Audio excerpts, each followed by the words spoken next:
vamos a dedicar la exposición, que forzosamente tiene que ser un vuelo de pájaro, como siempre, a la teología de la liberación. La teología de la liberación, tal y como yo lo veo, es un movimiento agónico en estos momentos. Yo no sé lo que va a tardar en morirse del todo, pero hubo una época en los años 70 y 80 que la teología de la liberación era todo en el mundo de la teología. Y incluso algún autor evangélico en algún momento se permitió coqueteos con la teología de la liberación, porque claro, era la moda en aquel momento. La teología de la liberación, además, es un movimiento hispanoamericano, con lo cual, en el momento en el que aparece el movimiento teológico más importante de la historia de Hispanoamérica, por no decir el único, pues ya se pueden ustedes imaginar que el impacto que eso causó en las sociedades hispanoamericanas fue tremendo, dentro de la Iglesia Católica e incluso dentro de ámbitos evangélicos también, porque era la gente que, a fin de cuentas, estaba al otro lado, ¿eh? Y en ese sentido, pues algunos coquetearon, yo creo que algunos hasta se fueron a la cama con la teología de la liberación y las consecuencias en general no fueron buenas. La teología de la liberación tiene un origen supuesto, que es un libro del mismo título que publica un teólogo peruano que se llama Gustavo Gutiérrez. Gustavo Gutiérrez es sacerdote, publica un libro que se titula Teología de la Liberación y a partir de ahí van a ir escribiendo otros autores en distintos países.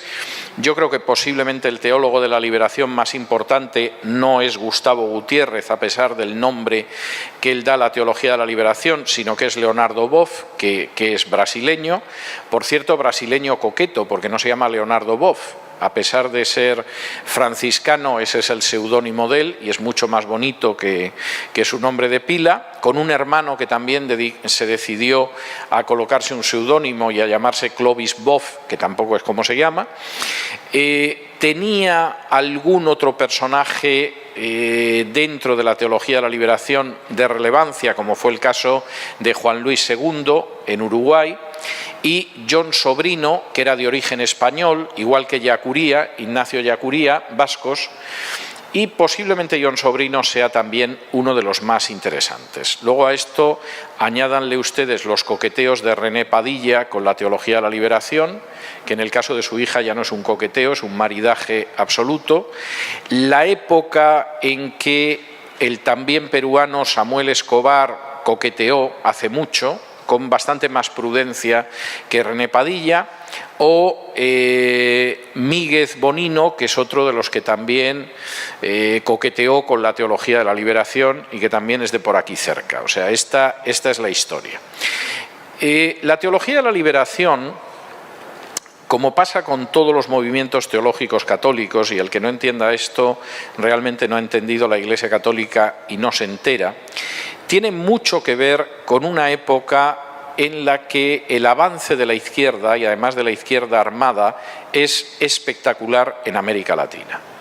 Y en ese sentido, la Conferencia de Medellín en Colombia del año 1968, pues no de manera casual, es una conferencia que se produce en el 10º aniversario del triunfo de la Revolución Cubana.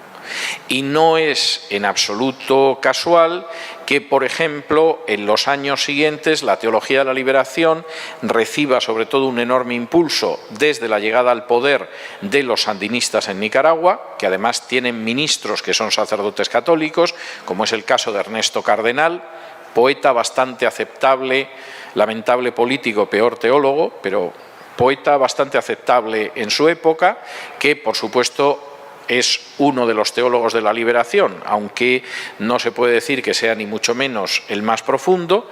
Y esto además, esa conquista del poder por los sandinistas, tiene en paralelo la casi conquista del poder por el Frente Farabundo Martí en El Salvador. Y de hecho no es extraño que en El Salvador vivieran algunos de los teólogos de la liberación más importantes, como Ignacio Yacuría, que fueran en general jesuitas y que en un momento determinado incluso los acabaran asesinando en medio de un clima terrible de guerra civil en El Salvador, en el que era prácticamente imposible encontrarse una familia que no tuviera un exiliado o un muerto. Y había casos en que había exiliado y muerto. La teología de la liberación, de hecho, va a acampar por sus respetos prácticamente hasta la Conferencia Episcopal de Puebla de 1979. En la Conferencia Episcopal de Puebla, por ejemplo, se prohíbe a Gustavo Gutiérrez que acuda a la conferencia porque se temen que va a intentar una continuación de Medellín, y al mismo tiempo Juan Pablo II empieza a buscar un camino para ir desinflando la teología de la liberación, porque Juan Pablo II estaba enormemente interesado por Polonia. Polonia, a fin de cuentas, era su país, o sea que es comprensible. Para desactivar el régimen en Polonia necesitaba la colaboración de Estados Unidos, que en la época de Ronald Reagan, por supuesto, estaban encantados, y eso significaba que había que ayudar a limpiar el patio trasero, definición de Ronald Reagan, del resto de Hispanoamérica. El patio trasero es inmenso, claro, porque llega hasta la Tierra del Fuego, pero claro, ya Centroamérica era la zona más cercana al muro de división del patio trasero, con lo cual, a partir de 1979, Juan Pablo II ya empieza a ser más duro con la teología de la liberación. Empieza a ser más duro, lo cual no quiere decir que consiguiera desarticularla, porque desarticular la teología de la liberación era muy difícil. Por ejemplo, en Brasil, que tenía una enorme fuerza las comunidades populares, esas comunidades populares además eran abiertamente izquierdistas. En los años 70 se publica un libro enormemente interesante, escrito por un franciscano brasileño que se llamaba Frei Beto, que es un libro que se titula Fidel y la religión. Fidel, por supuesto, es Fidel Castro, y en el libro queda clarísimo que Frei Beto está entusiasmado de la cercanía de Fidel Castro y que además no cree en buena parte de lo que dice la Biblia. Por ejemplo, Frei Beto, que escribió algún libro sobre la teología de la liberación, sostenía que Jesús no había resucitado, lo cual, dicho sea de paso, era lo que creían la mayoría de los teólogos de la liberación.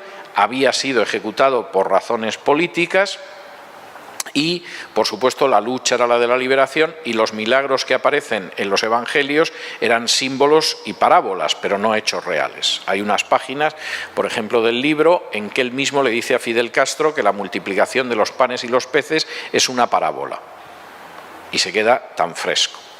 Y el libro en el que Fidel Castro interviene poco, porque a Fidel Castro lo que le interesaba era armar lío, pero poco más, hay un momento en que le dice Frei Beto el número de brasileños, de católicos brasileños que hay en las comunidades de base católicas, y Fidel Castro se queda sorprendido porque ve que ahí tiene un terreno para la revolución inmenso. Él mismo reconoce que está sorprendido de la cantidad de gente que está involucrada en la teología de la liberación. Voy a hacer luego más referencia al contenido marxista, porque además los teólogos de la liberación nunca lo ocultaron. O sea, no es una cosa que ellos ocultaran, pero sí quisiera detenerme en otros aspectos. Gustavo Gutiérrez, que es el que da el nombre a la teología de la liberación en 1971, con un libro pesadísimo, que se titula Teología de la Liberación. Tengo que decir que los teólogos de la liberación, salvo algunas obras, en términos generales son muy pesados. Yo me he preguntado muchas veces si en realidad la gente no creía en la teología de la liberación porque no había leído a los teólogos de la liberación. Es decir, pasa como con el comunismo, que casi nadie ha leído El Capital de Marx, y todo el mundo cree en el comunismo como una fe, pero luego nadie se ha puesto a leer El Capital, y los que hemos leído El Capital no terminamos de comprender porque hay gente que es comunista, ¿no? Y con la teología de la liberación siempre me pasó lo mismo. O sea, leyendo a los teólogos, y yo en su época desperdicié muchas buenas horas leyéndolos a todos, pues evidentemente uno no termina de comprender cómo puede mover a las masas, porque no se ha leído, y porque además lo que se sigue es la idea de la justicia social, etcétera. Gustavo Gutiérrez no era original ni mucho menos. Gustavo Gutiérrez estaba muy influido por toda una corriente socialista que había en la Iglesia Católica en Europa, y de hecho él estaba muy influido por lo que era la Jeunesse ouvrière chrétienne, la juventud obrera cristiana, que era un movimiento socialista dentro de la Iglesia Católica. Estaba muy influido por los sindicatos católicos belgas y estaba sobre todo muy influido por un libro que cuando uno lo lee se da cuenta de dónde copió lo que se puede leer Gustavo Gutiérrez. Y lo que no hay manera de leerlo por lo pesado y lo oscuro de su lenguaje, eso hay que atribuírselo a Gutiérrez.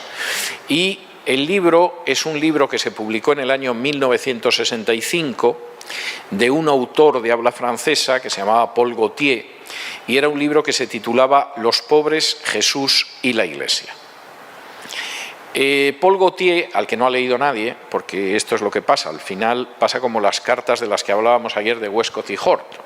Ya que sepa alguien quién era Westcott y Hort, tiene mérito, que haya leído sus cartas ya, vamos, eso es de summa cum laude. En un momento determinado, las tesis de Paul Gauthier sobre los pobres es que de alguna manera Jesús no vino realmente solo a salvar a la humanidad, sino a realizar una liberación que también es de tipo político y que implica el final de la injusticia y de la opresión. Hay un pozo de verdad en esa afirmación, pero evidentemente de verdad muy distorsionada. Gustavo Gutiérrez lee esto y Gustavo Gutiérrez incluso inventa una expresión fantástica que luego le van a copiar los obispos y que incluso va a aparecer en alguna declaración papal, que es la de la opción preferencial por los pobres. Es decir, la Iglesia se supone que tiene que atender a todo el mundo, pero tiene una opción preferencial por los pobres. Se supone que cuando Jesús, por ejemplo, fue a comer con Zaqueo, lo de la opción preferencial por los pobres ese día no estaba ahí. Y cuando llamó, por ejemplo, a un personaje como Mateo, pues se ve que tampoco se había leído las declaraciones de Medellín, lo cual es bastante posible. De modo que en ese sentido Gustavo Gutiérrez crea eso y se va articulando en torno a otros autores. Voy a leer algunos aspectos que me parecen interesantes de la manera en que se discuten y se tergiversan conceptos bíblicos. No les voy a leer de alguna de las obras más clásicas porque después de que me llevan aguantando más de 2 horas y hasta ahora de la noche, si me pongo a leerles fragmentos de la Teología de la Liberación de Gustavo Gutiérrez, los voy a dormir irremisiblemente, incluso con Leonardo Boff, pero sí he traído un libro que a mí me parece enormemente interesante, porque además Leonardo Boff, hombre, empezó ocultando las cosas, como algún teólogo español que lo entrevistaban en España y decían que no eran comunistas, y lo eran totalmente, pero Leonardo Boff ha sido bastante más transparente, además es el más legible. Y este es un libro de entrevistas que es muy interesante, se titula Leonardo Boff, Memorias de un teólogo de la liberación, conversaciones con Christian Dutilleux. Entonces Christian Dutilleux le va preguntando cosas y Leonardo Boff pues contesta con bastante sinceridad, es decir, él te contesta en un momento determinado pues cómo pasa a la teología de la liberación, lo que está sucediendo, cómo regresa de Europa, porque todos estos pasaron por Europa y por eso su lectura de la Biblia es una lectura bulmaniana mezclada con marxismo, no es la lectura de la Biblia.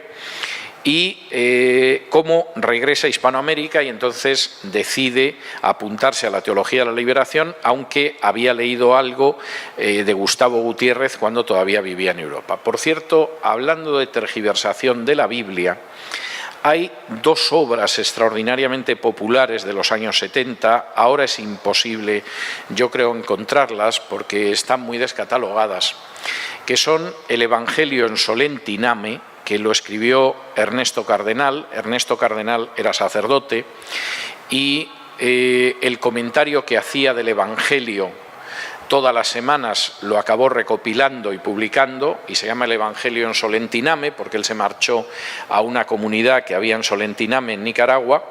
El libro es interesantísimo sobre cómo se puede retorcer los evangelios. Por ejemplo, Ernesto Cardenal afirma que no hay resurrección que la resurrección que vivimos es la resurrección del pueblo, es decir, cuando el pueblo triunfe en la revolución, nosotros resucitaremos en el pueblo, que por supuesto Jesús no resucitó, Jesús resucita en la lucha obrera, en la lucha campesina, etcétera, etcétera.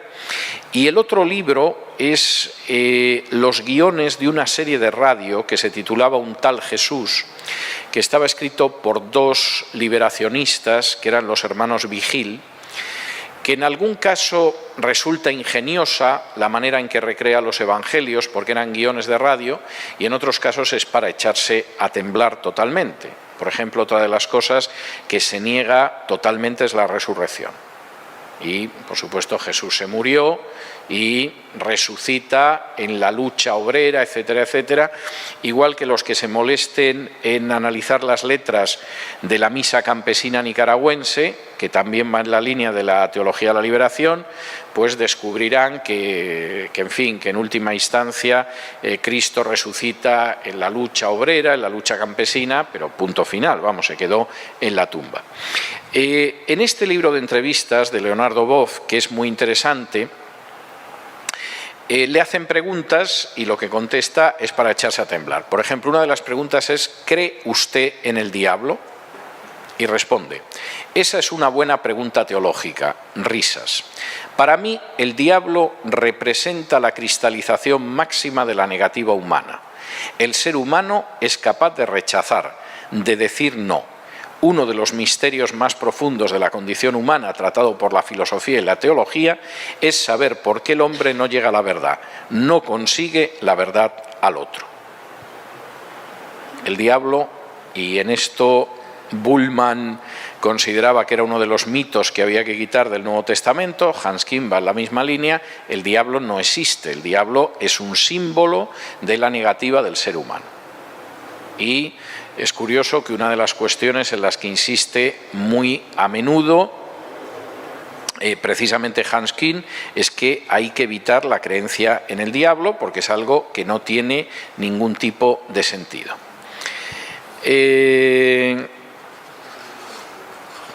Le vuelven a preguntar, por ejemplo, a su juicio, cuál fue la verdadera causa de su muerte, la de Jesús, por qué el proceso y lo que le siguió. Y contesta: Jesús no buscó su muerte, le fue impuesta y él no la aceptó con resignación. Esto puede ser una opinión de un guionista de una serie de televisión sobre la vida de Jesús, pero cualquiera que lea los evangelios, evidentemente lo que tiene claro es que Jesús sabe que va a morir, como él dice: nadie me quita la vida, sino que yo la entrego, y pueden destruir este templo en 3 días, que yo lo volveré a levantar. Y como dice el Evangelio de Juan, cuando resucitó nos dimos cuenta de que estaba hablando del templo de su cuerpo.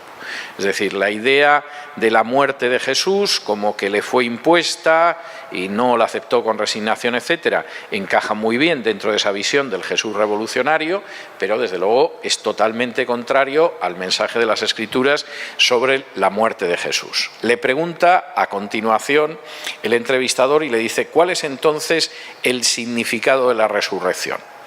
Fíjense ustedes en el significado de la resurrección porque no tiene desperdicio. La resurrección es una insurrección contra este mundo y sus normas morales y religiosas que limitan y aprisionan la libertad. Lo que sucedió no fue la reanimación de un cadáver. Dicho sea de paso, esa es una expresión que suele utilizar también Hans Kim. No hubo reanimación de un cadáver, Jesús apareció en una dimensión distinta, etcétera, etcétera, etcétera. En un momento determinado le preguntan por la política y si él es un teólogo de izquierdas, etcétera, etcétera, etcétera, y entonces él responde lo siguiente: los pobres son portadores del sueño de una nueva realidad, de una nueva sociedad que acoja una nueva iglesia en su seno, menos clerical, ya no dominadora, ya no ligada a las clases dominantes, sino abierta a un proyecto de cambio en una dirección más participativa y más social. Nuestro continente forma una totalidad cultural específica y nuestra teología intenta avanzar en esta realidad. La Iglesia propone una visión del mundo, del hombre, de la distribución de bienes. Cuando anuncia el Evangelio, anuncia también su política social y su doctrina. Como la justicia, la política social constituye una parte de su misión. La Iglesia debe entrar en política y en política la neutralidad no existe. Y en ese sentido, por supuesto, tampoco está diciendo cosas que sean nada nuevo, porque efectivamente siempre creyeron en la utilización de las comunidades de base como un instrumento político y además un instrumento socialista. En un momento determinado, el entrevistador, que es un entrevistador inteligente y lógicamente pues hay cosas que le cuenta Leonardo Boff que no le convencen, le dice lo siguiente: pero el análisis marxista no es inocente. Ha servido de base ideológica a regímenes políticos que en mayor o menor medida han evolucionado todos hacia el totalitarismo y han terminado en fracaso. Es decir, usted está contando que tenemos que utilizar a Marx. Vamos a ver, señor Boff, no seamos inocentes a estas alturas, porque el marxismo ha acabado en regímenes totalitarios donde se oprimía a la gente y además han fracasado. Respuesta de Leonardo Boff: cuidado con los juicios tajantes. Los 80 años de socialismo no han sido vanos ni suponen un desastre total. El socialismo ha aportado inestimables progresos a inmensas mayorías que históricamente habían estado siempre marginadas. Ha creado una sociedad más igualitaria que ningún otro sistema. Eso es indiscutible. Ha permitido la revolución del hambre que no siempre hemos llevado a cabo en América Latina. Y ha hecho nacer un sentimiento de universalidad y de solidaridad que no tiene paralelo en el mundo capitalista. A uno le parecería que el sentimiento de fraternidad, de universalidad, de solidaridad mayor está relacionado con la historia del cristianismo. Y el mensaje de Jesús de amaos los unos a los otros como yo os he amado. No es la tesis de Boff, que considera que en realidad esto tiene que ver muchísimo más con el socialismo. Y, por cierto, él sigue insistiendo en el hecho de que después del fracaso del socialismo, eso sigue siendo vigente en Europa y sigue vigente en América Latina. Por ejemplo, hablando de lo que ha pasado en Nicaragua y de cómo ha fracasado, dice: este tipo de acercamiento, le pregunta el entrevistador, se ha intentado en Nicaragua y en Haití. En ambos casos, personalidades próximas a la teología de la liberación han llegado al poder y la experiencia, sin embargo, se ha visto abocada al fracaso.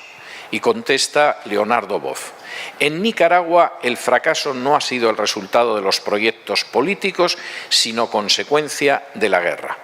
El pueblo quería la paz a cualquier precio y votó por aquellos que se la ofrecían porque eran los representantes de Estados Unidos. Pero los proyectos y el sueño de una sociedad diferente ha sobrevivido y Nicaragua todavía tiene todo su futuro político ante sí. En un momento determinado, Leonardo Boff explica por qué apoyó públicamente a Lula da Silva en Brasil y incluso en un momento determinado le dice a su entrevistador que hay que paralizar el país si efectivamente eso significa poderlo cambiar. Y cuando el entrevistador, espantado, le dice: ¿paralizar el país? ¿Para qué? Dice: para reivindicar. Si la izquierda propone, por ejemplo, un gran proyecto de reforma agraria al Parlamento, será necesario que millones de personas salgan a las calles de las grandes ciudades y del interior para hacer presión en el Congreso. El camino de la teología de la liberación es irreversible, porque se trata de una práctica, de un proceso histórico real y concreto, surgido de aquellos que portan la promesa y la esperanza de una sociedad más humana. Cuando Leonardo Boff concedió estas entrevistas, y este libro concretamente es del año 97, pero se publicó en francés en 1996, ha llovido más de 2 décadas, Leonardo Boff era todavía sacerdote. En un momento determinado, como suele pasar con muchos de los teólogos católicos, entró por el terreno del sincretismo. dejó el sacerdocio, ha tenido sucesivas amantes y últimamente andaba haciendo rituales paganos de los dioses venidos de África en las playas del Brasil. Y es que la teología de la liberación, una vez que los sandinistas se vieron desplazados del poder y en El Salvador acabó la guerra, pues la verdad es que la teología de la liberación se quedó muy desconectada de las fuentes de poder. Por otro lado, los teólogos fueron envejeciendo. Ustedes saben que la juventud es una enfermedad que se cura con el paso de los años y todos ellos son muy mayores. No ha habido nuevos teólogos de la liberación que los hayan sustituido después y en un momento determinado, a pesar de que hay una serie de países que han ido implantando lo que se llama el socialismo del siglo XXI, primero Venezuela y luego otros países de alrededor, resucitar la teología de la liberación es muy difícil. Pero en ese momento aparece el Papa Francisco. Como 4 o 5 días antes de la elección del Papa Francisco, yo publiqué en un periódico en internet que se llama Libertad Digital, en el que colaboraba entonces, y hace más de 5 años que no colaboro, un retrato robot de cómo iba a ser el siguiente Papa, después de que Ratzinger hubiera renunciado al papado. Y comenté que el siguiente Papa iba a tener características muy concretas, salvo que decidieran elegir a un Papa viejecito para que fuera Papa de transición y pensarse a quién elegían. Si elegían a un Papa que iba a durar tiempo, iba a tener varias características. Primero, iba a ser un hispano. Y iba a ser un hispano porque la única parte del mundo donde la Iglesia Católica todavía tiene un apoyo popular importante es Hispanoamérica. En Europa la Iglesia Católica sigue teniendo un inmenso poder económico, político y social, pero la verdad es que su peso social es muy pequeño, cada vez es menor. Por ejemplo, en España ya muchas de las parroquias las tienen que atender hispanoamericanos, lo cual molesta mucho a los españoles porque supuestamente se preguntan por qué tiene que venir un indio a ser el párroco. Los españoles suelen jactarse de que no son racistas. Yo es uno de los pueblos más racistas que conozco, pero en fin, además lo puedo decir porque soy español. Pero esa es la realidad. Entonces, uno de los dramas que te suelen contar las personas que alguna vez van a misa porque se ha muerto un amigo y ha ido al funeral, porque van a visitar a su madre y la madre sigue yendo a misa y entonces la acompañan a misa para no darle un disgusto, etcétera. El comentario habitual es que han estado en una parroquia de Navarra, zona ultracatólica, y ya todos los sacerdotes son indios o negros, lo cual al parecer debe ser una inmensa desgracia. Y en cualquiera de los casos, lo que queda de manifiesto es que si no fuera por un clero que ahora viene mayoritariamente de África y sobre todo de Hispanoamérica, en la catolicísima España la Iglesia Católica no podría funcionar. No tiene ni siquiera clero. El único lugar del mundo donde no pasa esto, es más, exporta sacerdotes y religiosas, es Hispanoamérica. Por lo tanto, el Papa iba a ser un hispanoamericano. Hay que mantener Hispanoamérica como sea, porque es el último bastión que tenemos y encima los evangélicos, los muy canallas, llevan varias décadas sin dejar de avanzar. O sea que el Papa tiene que ser un hispano. Segundo, el Papa tiene que ser un hispano, pero no étnico. Es decir, nada de que sea un mestizo, un mulato, un negro o un indio. Tiene que ser un Papa muy blanco. Francisco, como ustedes saben, es hijo de inmigrantes italianos. Vamos, ya más blanco, imposible. O sea, argentino de segunda generación, hijo de italianos. Ni siquiera es un descendiente de españoles de hace 4 o 5 generaciones, porque además los españoles seguramente lo único que no son racistas es a la hora de acostarse con alguien de otra raza. En otros aspectos lo son mucho. Tercero, tiene que ser un Papa que se lleve bien con las dictaduras de izquierdas de Hispanoamérica, porque el cálculo de la Santa Sede es que esos regímenes van a durar décadas, y como van a durar décadas nos tenemos que llevar bien con ellos, y evidentemente hay que buscar a alguien que se lleve bien. En los años 90, de estos libros raros que yo compro, en los años 90 se publicó en Argentina un libro que se titulaba Conversaciones del Papa con Fidel Castro. Diálogos del Papa con Fidel Castro. En el libro venía, por un lado, las homilías de Juan Pablo II cuando fue a Cuba y los discursos de respuesta de Fidel Castro a Juan Pablo II. En términos generales, ningún interés. El Papa Juan Pablo II estaba, en fin, pastelear con la dictadura castrista y dijo frases como aquella de que el mundo se abra a Cuba y Cuba se abra al mundo, todas estas cosas que le gustaban y que finalmente era ocultar los intereses. Y Fidel Castro, por supuesto, estaba en soltarle al Papa lo que quería soltarle, que es que la culpa de todo lo que pasa en el mundo, lo mismo si sube el precio del café, que llueve, que si hay un terremoto, la tiene Estados Unidos. No tiene ningún interés ni las homilías del Papa ni los discursos de Fidel Castro.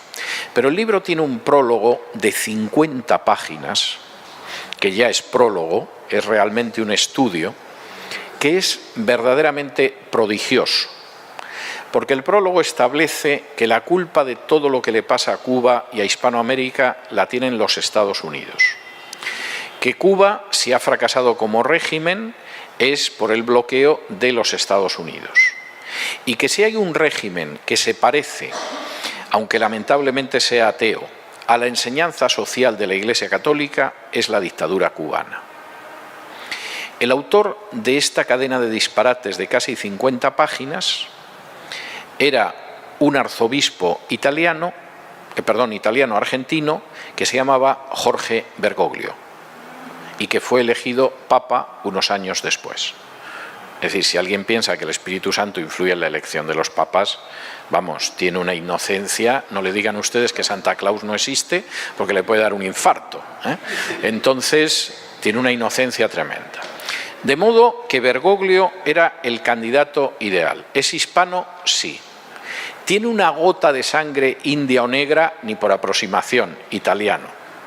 Vamos, es blanco, blanco, inmaculado. Y además tenía una trayectoria muy clara de llevarse muy bien con gente de extrema izquierda. ¿Cuándo fue interesante? Porque en la época de la dictadura militar en Argentina era todo menos eso. Pero después sí, y por lo tanto era muy elegible. Bergoglio es un personaje ideal como papa. Es hispano, es blanco, tiene una capacidad para liar a líderes evangélicos magistral, entre otras cosas porque ha cultivado su amistad en Argentina durante años y, por supuesto, es un personaje que, de hecho, tiene experiencia en llevarse bien con ciertas dictaduras. Cuando Bergoglio llega al trono de Pedro, como diría un fiel católico, inmediatamente desarrolla ese programa. Por ejemplo, Cuba está ahogada de siempre, no tanto por el embargo de los Estados Unidos, porque muchos países comercian con Cuba, como es el caso de España, sino porque tiene una administración económica que es un desastre y aquello no puede salir adelante y además el país da de sí lo que da de sí. Bueno, pues a Bergoglio le falta tiempo para mediar entre Raúl Castro y Obama, algo que no estoy yo diciendo maliciosamente. Yo vi perfectamente en mi pantalla de ordenador en directo como cuando apareció Obama para anunciar la reapertura de relaciones con Cuba, dio públicamente las gracias al Papa porque había sido el gran mediador de las conversaciones entre la Casa Blanca y Raúl Castro. Y Raúl Castro, con ese cinismo que caracteriza a la familia, pues salió diciendo que con este Papa lo mismo un día de estos vuelvo a ir a misa. Por supuesto, en un momento determinado el Papa Francisco fue a ver a Evo Morales y Evo Morales le regaló un crucifijo que una parte era la hoz y el Papa Francisco lo cogió encantado y el Papa Francisco hasta hace muy poco tiempo ha estado respaldando, ha sido el primer abogado de la dictadura chavista en Venezuela. Hasta hace relativamente poco, porque ya hace poco ya aquello no hay quien lo defienda, pero la mesa de diálogo con la oposición la componía, aparte de la oposición y del chavismo, el nuncio de su santidad, que tiene entre otras misiones dedicarse a esto, no nos engañemos, y José Luis Rodríguez Zapatero, presidente del gobierno español, que todavía va diciendo que no me va a perdonar en la vida que me opusiera al matrimonio homosexual, o sea, toda gente ejemplar. Y efectivamente el Papa Francisco ha estado en esta línea hasta hace relativamente pocos meses, porque desde hace pocos meses allí no se sabe qué va a pasar y cuando pase lo que pase, por supuesto los obispos van a estar en el lado de los que ganen. Denlo ustedes por seguro, de modo que el Papa Francisco en ese sentido sabe lo que hace. El Papa Francisco, por supuesto, se ha dedicado a restaurar a los teólogos de la liberación, que no es que se les persiguiera, sino que es que se habían hecho muy mayores, posibilidades de revolución en América Hispana parece que de momento no hay, con lo cual pierdes muchísimo tiempo en este sentido, y estaban muy relegados, en parte porque eran ancianos y en parte porque su peso social no es el de los años 70. Pero el Papa Francisco los ha ido recibiendo. Por ejemplo, en el 2013 invitó a Gustavo Gutiérrez a pasar unos días en su residencia. Gustavo Gutiérrez, que ya tiene una cantidad de años y debe hacer ni se sabe el tiempo, que no escribe ni cosa parecida, pero al Papa Francisco le parecía que era un gesto de calidez que Gustavo Gutiérrez se pasara unos días en su residencia. En el 2014 volvió a reunirse con otro de los teólogos de la liberación, muy de tercera fila, pero sí de cierta importancia en Argentina, que es Arturo Paoli, que realmente es un sacerdote italiano que estuvo desarrollando la teología de la liberación en Argentina. El Papa parece ser que lo conocía, o por lo menos conocía el tiempo que había estado en Argentina, y decidió también recibirlo. Y ya en el año 2014 también, donde el Papa estaba en plan de apoyo total, a Miguel de Escoto, que fue en su día un miembro del gobierno sandinista, en la primera etapa del gobierno sandinista, y al que Juan Pablo II suspendió como sacerdote por sus actividades políticas, y es un sacerdote de la orden de Merignol, que es una orden pequeña norteamericana, pues el Papa le levantó la suspensión y todos tan contentos. En el 2015, que esta es otra de las historias, en el 2015, aprovechando una conferencia de prensa en el Vaticano, en la que Cáritas era la anfitriona, el Papa estuvo contando los elogios de la teología de la liberación. Y en buena medida las encíclicas del Papa, que son lamentables y están muy mal escritas además, y que son enormemente sincréticas, recogen muchos de los aspectos de la teología de la liberación. Ahora, permítanme que en unos minutos resuma dónde ha ido la teología católica en estos años y hacia dónde vamos, porque vamos hacia ahí y les va a pillar por medio. Es decir, el tren viene y ustedes verán si se enteran o no se enteran del tren que viene. En términos generales, la teología católica no es bíblica. En ocasiones, algunos de los teólogos han hecho un análisis de revisión histórica de la teología católica para llegar a la conclusión de que hay infinidad de dogmas que son absolutamente inaceptables. Es el caso de Hans Küng, de Schillebeck y de otros, pero lo cierto es que no es una teología bíblica. Ante la absoluta certeza de que no es ni bíblica ni se puede mantener en la historia, lo que han hecho los teólogos católicos ha sido distinto.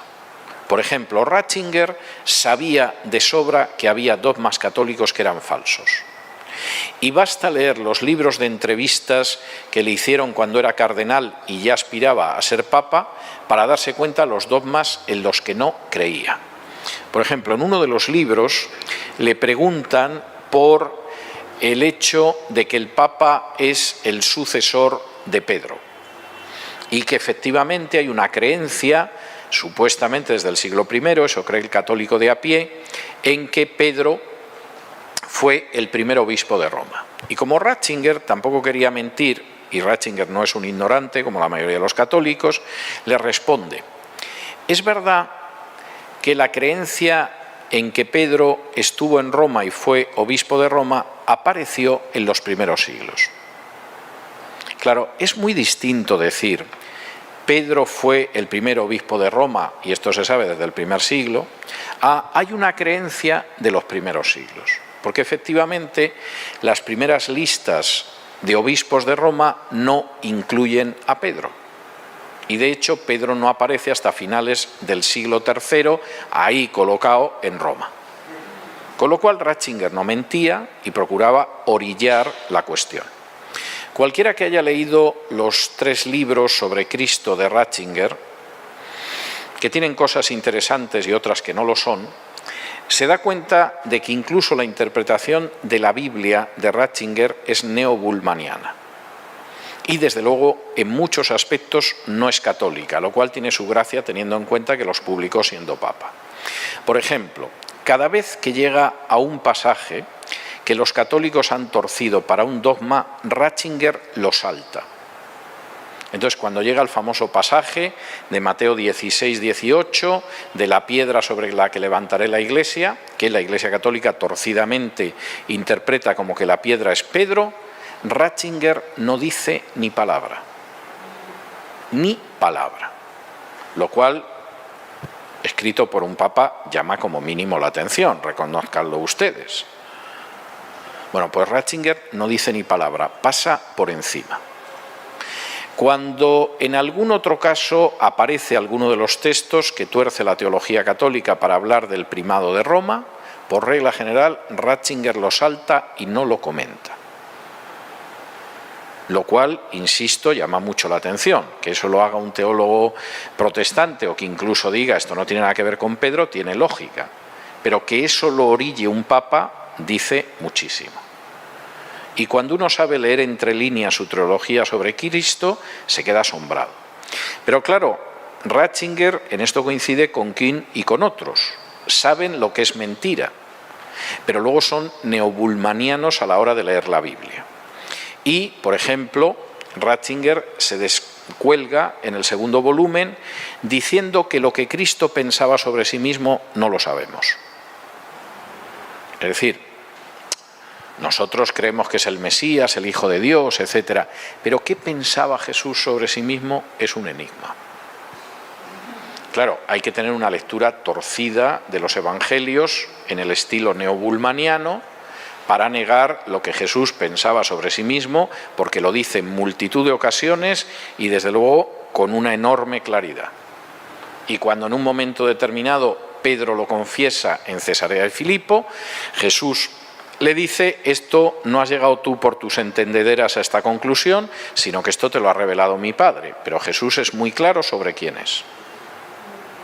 Para Ratzinger, que es neobullmanniano, aunque lo disimula con cierta habilidad, bueno, pues, ¿quién sabe lo que pensaría Jesús de lo que era? Esto es una afirmación verdaderamente inquietante. De manera que lamentablemente la teología católica, por cierto muy abstrusa y muy pesada en términos generales y dando una sensación de erudición que luego en muchos casos no tiene nada de erudición, es una teología que se debate entre un catolicismo muy integrista, algunos autores, y un liberalismo que no tiene nada que envidiar a los neobullmannianos. Tengo que decir, por ejemplo, que en España el último libro sobre Jesús, que se llama Jesús, que ha tenido mucho éxito, escrito por un sacerdote católico, es un libro absolutamente neobullmanniano, negando la veracidad de partes enteras de los evangelios, negando que Jesús creyera que era el Hijo de Dios, negando la resurrección y negando un montón de cosas. Esto escrito por un sacerdote católico. Segundo, al mismo tiempo que la teología católica se debate entre que el que conoce la historia sabe que aquello tiene mucho de falso, pero al mismo tiempo no se produce una vuelta a la Biblia, las decisiones al final, y en este sentido la Iglesia Católica es muy coherente, se toman por intereses y jugando con las realidades políticas.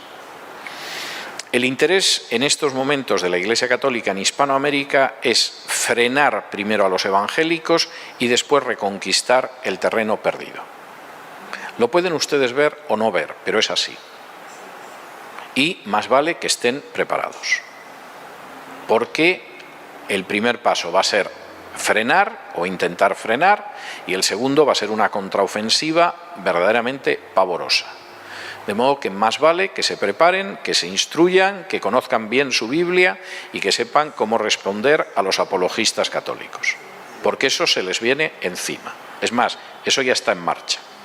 Tercero, y este es otro de los grandes dramas, en lugar de ir hacia una reforma, la teología católica va hacia el universalismo, y en eso el Papa Francisco va en la misma línea, y ha ido abortando todo tipo de movimiento de renovación bíblica en el seno de la Iglesia Católica. Es decir, hace 70 años hubo gente que se convirtió en la renovación carismática católica, porque claro, se reunían los católicos de la parroquia, se ponían a leer la Biblia, y como la Biblia es más clara que el agua, pues finalmente, entre que leían la Biblia, que tenían interés por saber lo que decía la Biblia y que no tenían a ningún gringo loco del norte del Río Grande diciéndoles tontadas, pues llegaban a la verdad con bastante rapidez. Esas comunidades en Hispanoamérica fueron saliendo de la Iglesia Católica. Es más, en muchos casos eran comunidades que durante un tiempo estaban, como dicen los anglosajones, middle of the road, es decir, no sabían exactamente lo que eran. No eran evangélicos, no podían seguir dentro de la Iglesia Católica y en su mayoría acabaron en iglesias evangélicas. En algunos lugares, en España, la maniobra no salió tan bien. Por ejemplo, yo en España tengo que decir que la mayoría de los carismáticos católicos decidieron dejarse domesticar. Yo conocí a un anciano de una comunidad de la renovación carismática en España, concretamente en Zaragoza, que en una conversación decía que con la Biblia en la mano no podía aceptar ni uno solo de los 7 sacramentos católicos. Es decir, de los 7 sacramentos no se le sostenía ni uno, pero siguió allí dentro. Es decir, al final el peso de la tradición, de la familia, del qué dirán, etcétera, tuvo un peso enorme. También conocí gente de la renovación carismática católica que luego acabó en iglesias evangélicas. Pero el trasvase que se produjo en Hispanoamérica no se ha producido en ningún lado. Y, por supuesto, la Iglesia Católica ha terminado domesticando y embridando a la renovación carismática, porque no tiene la menor intención de que siga siendo una hemorragia continua de fieles. Junto a esto, la Iglesia Católica cada vez va a ir más, y de nuevo en esto no es nuevo, esto es algo que tiene una larga tradición y en este país además se podría hacer una historia interesantísima al respecto, va a ir cada vez más hacia el sincretismo. Y va a ir hacia el sincretismo porque es la manera de mantener a sectores de la población dentro de la Iglesia Católica.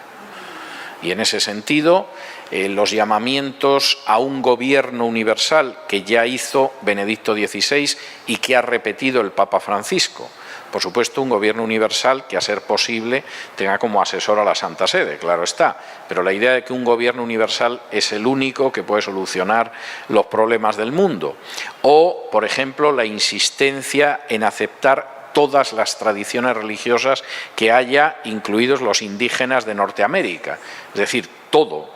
Y lanzar un discurso global, que además es un discurso global con muchos elementos de izquierdas, pues desde el calentamiento global a otro tipo de cosas, y que caracteriza precisamente el magisterio y la enseñanza del Papa Francisco, es lo que vamos a ver en los próximos años. De manera que ese es un elemento que tienen ustedes que enfrentar, y que tienen que enfrentar de una manera muy clara. Si finalmente los movimientos de renovación han acabado fracasando dentro de la Iglesia Católica, es porque la única manera de salir de ese entramado, que es falso, como conocen sus teólogos más destacados, es el regreso a la Biblia. En la medida en la que ustedes conozcan la Biblia, en la medida en que su enseñanza y su práctica sea bíblica, en la medida en que ustedes tengan una vida devocional tanto personal como en las congregaciones basada en la Biblia, ustedes van a poder responder a ese desafío. En la medida en que no conozcan su Biblia, en que su vida no se base en la sola Escritura, en que realmente vayan por otros derroteros y otros vericuetos, tienen, por supuesto, el riesgo de repetir todas las sendas erróneas que ha mantenido la Iglesia Católica, no ya a lo largo de la historia, sino sobre todo después del Vaticano II. Y ese es un desafío que tienen, porque además van a por ustedes. Y al respecto no tengan ninguna duda. No hay un argentino en estos momentos como Papa porque de pronto han decidido que el sonido del tango es dulce. Es porque efectivamente se necesita un hispano, y si hubiera sido un mexicano, o si hubiera sido un brasileño, o si hubiera sido, pues por ejemplo, un nicaragüense, hubiera resultado más oscuro. Y hay que mantener a un papa que sea un papa no étnico, con el que se puedan identificar los millones de católicos que son blancos blanquísimos, empezando por los de Estados Unidos. De modo que esa es la situación que ustedes tienen por delante. Aparte de la especulación teológica, que a mí no me interesa, sí que quiero centrarme en estos aspectos prácticos. La batalla con la Iglesia Católica no ha terminado, está tomando aliento, y más vale que conozcan ustedes bien sus Biblias, porque la espada para mantenerse en la lucha por la fe es la palabra de Dios.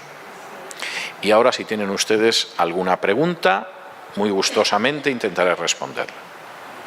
Mire, mantengan ustedes sus raíces en la Biblia y no los moverá nada. Mantengan ustedes sus raíces en la última tontería que se le ha ocurrido a un gringo al norte del Río Grande, y no voy a decir un vendaval, el menor vientecillo que venga se los va a llevar por delante. De modo que lo primero que tienen ustedes que, como voy a hablar de esto mañana, ya lo voy adelantando por si alguien no quiere llevarse un disgusto y venir mañana, para que esté advertido. Pero en la medida en la que ustedes hundan sus raíces en la Biblia, no los va a mover nadie. Es decir, la palabra es una luz para mi camino, es una roca en la que uno se basa, es lo que, como dice Pablo en 2 de Timoteo capítulo 3 y versículos del 10 en adelante, finalmente permite ser sabio para conocer la salvación a través de la fe en Cristo y capacita cabalmente a cualquier persona. Dejen ustedes de lado la palabra y apúntense a cualquier tontería nueva que se convierte en moda, y esto se les va a llevar por delante. Y por supuesto no van a poder ayudar a nadie, porque en última instancia podemos ayudar a los demás en la medida en que servimos de canal para transmitirles el mensaje de las Escrituras. Como ya tengo cierta edad, y este año hará 41 años que me convertí, es decir, ya hace un tiempo, la cantidad de modas teológicas que yo he visto pasar por delante es enorme. Es decir, si me sentara ahora y me pusiera a recordar las tonterías que he visto con el paso de los años y las modas y las fuera escribiendo, seguramente serían docenas. Entonces, por ejemplo, llegas una semana a Estados Unidos a enseñar una semana en la iglesia y todo el mundo está convencido de que Saddam Hussein va a ser el anticristo. A Saddam Hussein lo colgaron y lo enterraron hace ya ni se sabe los años, pero salen una serie de libros. Por ejemplo, recuerdo uno que se llamaba Babilonia reconstruida, que tenía un dibujo muy bonito de la puerta de Istar y de Saddam Hussein en portada. Por no hablar de otras cosas. Hubo una época en que la comunicación era más tardía, no existía internet, la gente no volaba tanto. A veces tenías la suerte de que la última tontería que se les ocurría en el norte se moría antes de llegar. Pero ahora prácticamente se les ocurre y 2 o 3 días después tú ya la tienes en casa. Esto es como la televisión y como la alimentación. En la medida en la que ustedes se alimenten de la palabra, que es un alimento sólido, van a crecer, van a madurar y van a poder ayudar a otros. En la medida en que se alimenten ustedes de snacks, que es el último snack que han inventado por ahí arriba, ni van a crecer, ni van a madurar, ni van a poder ayudar a nadie. Y esto es importante que lo tengan en cuenta. Es decir, finalmente la base es la palabra. Y por cierto, mañana me detendré en un par de estas teologías que entusiasman a la gente y que tienen muy poco de contacto con la Biblia, pero tienen una capacidad de desarraigar a la gente de la Biblia verdaderamente tremenda. Y no son tiempos fáciles. Es decir, ustedes van a tener, por un lado, y lo están teniendo ya, una ofensiva terrible de la ideología de género que ha decidido que modela las sociedades para la próxima generación, y un intento a la desesperada de la Iglesia Católica para recuperar el terreno que llevan perdiendo más de 40 años. Y se van a encontrar con las dos cosas. Y entonces, en vez de dormirse, lo único que pueden hacer es velar y orar. Y, por supuesto, centrar sus vidas en torno al contenido de la Biblia. Y en la medida en que no lo hagan así, espérense cualquier cosa, pero nada bueno. De modo que es bastante positivo que estén ustedes en esta noche o en otras intentando aumentar su conocimiento de la Biblia, porque no tienen ustedes otra salida. Pero ese conocimiento de la Biblia tienen que empezarlo ustedes desde su casa. Y tienen que leer la Biblia y meditar en la Biblia todos los días. Y tienen que vivir en sus congregaciones una enseñanza que se base también en la Biblia. Y tienen ustedes que enseñar a sus hijos, casos de que los tengan, a vivir de acuerdo con la Biblia.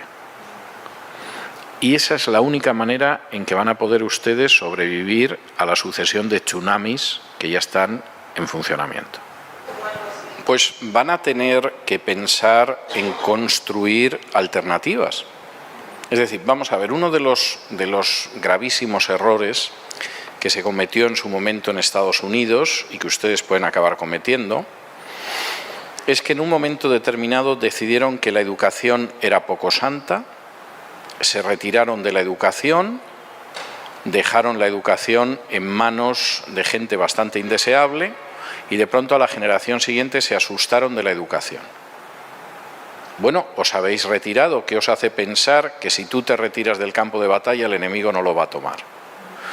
La única salida que ustedes tienen es ir construyendo instituciones educativas. Por eso, vamos a ver, yo estoy aquí esta noche hablando con ustedes no porque me guste especialmente el clima del Perú, me apetezca volar 5 horas para llegar a Lima o no me guste estar en casa, ¿no? Seguramente yo estaría mucho más a gusto tumbado en mi cama ahora mismo leyendo un libro. Si hago esto y, por ejemplo, el mes que viene voy a México y al otro mes voy a Argentina, es porque creo que existe una necesidad enorme de que se movilicen y construyan sistemas de educación bíblica. Y eso significa que ustedes han puesto posiblemente las primeras filas de ladrillos en esa construcción. Yo creo que la gente que ahora mismo está en esta escuela bíblica es un primer piso, pero háganse a la idea de que este es un edificio de varias plantas. No van a construir de aquí al mes que viene la segunda planta, pero háganse a la idea de que en el paso de los próximos años ustedes tienen que terminar el edificio. Y que tienen que terminar un edificio, además, pensando no en ustedes, sino en las próximas generaciones. Es decir, a nosotros se nos pasa el tiempo. Yo miro hacia adelante y yo sé que, vamos, la mayor parte de mi vida ya la tengo a las espaldas. Y me quedará por delante lo que el Señor quiera, pero desde luego bastante menos de lo que llevo vivido. Eso les pasa a todos ustedes, incluso a los que son más jóvenes que yo. Y tienen que pensar en la generación siguiente.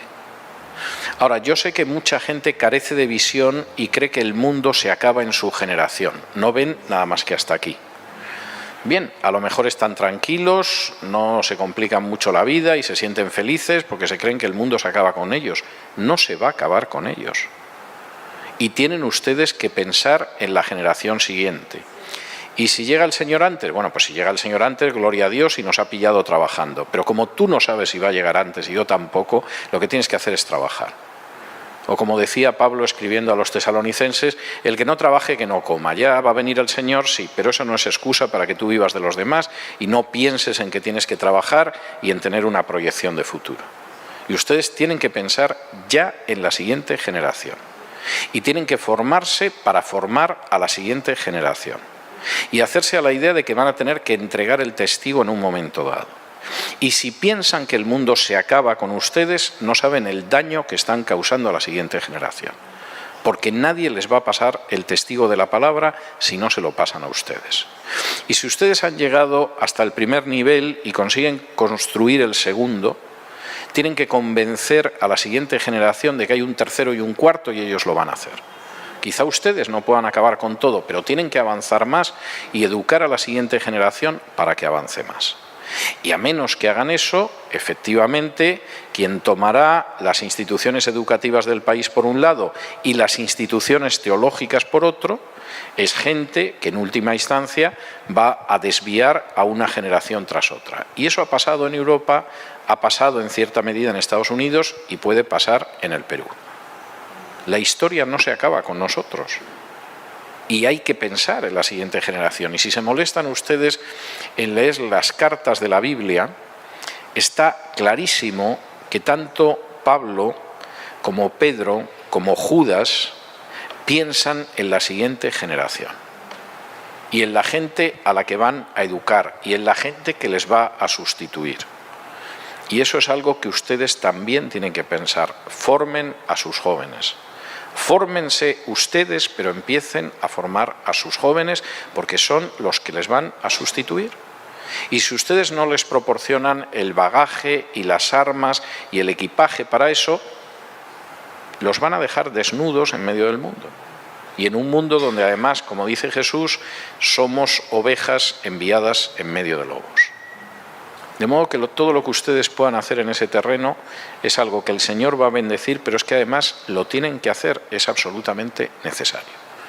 Y si tienen anteojeras que les dicen que se queden cómodamente ahora, quítenselas porque es lo peor que pueden tener delante de los ojos. Tengo una amiga, en fin, esto es un poco íntimo, pero tengo una amiga que es una de las mejores personas que yo conozco. Y que lleva desde hace un par de años invitándome a retirarme. Y entonces, en una de las conversaciones que tuve con ella, era 1 año y medio, 2 años, me dijo, pero retírate.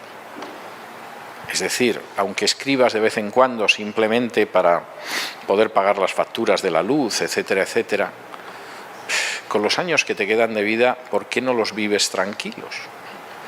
Y entonces utilizó una expresión que me pareció maravillosa. Te puedes retirar a un sitio donde vivas desnudo como un mono y seas feliz. Con el clima que hay en Miami, y como vivo solo en mi casa, suelo estar como un mono habitualmente dentro de casa, pero no tengo muy claro lo de la retirada. No digo que en algún momento, si tengo muchos años y mi salud empieza a cuartearse por todas partes, no me pueda retirar, etcétera, etcétera. Pero Dios no nos ha llamado a pensar en la retirada. Y si Él quiere que nos retiremos en algún momento, pues ya nos lo dirá. Pero no hemos venido a este mundo a pensar en la retirada.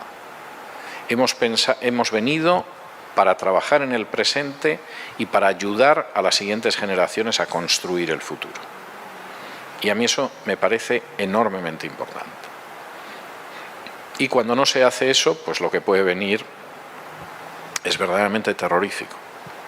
Terrorífico, porque las amenazas que se dibujan en el horizonte y que ya han empezado a caminar no son amenazas pequeñas. Y obedecen a poderes espirituales verdaderamente malignos.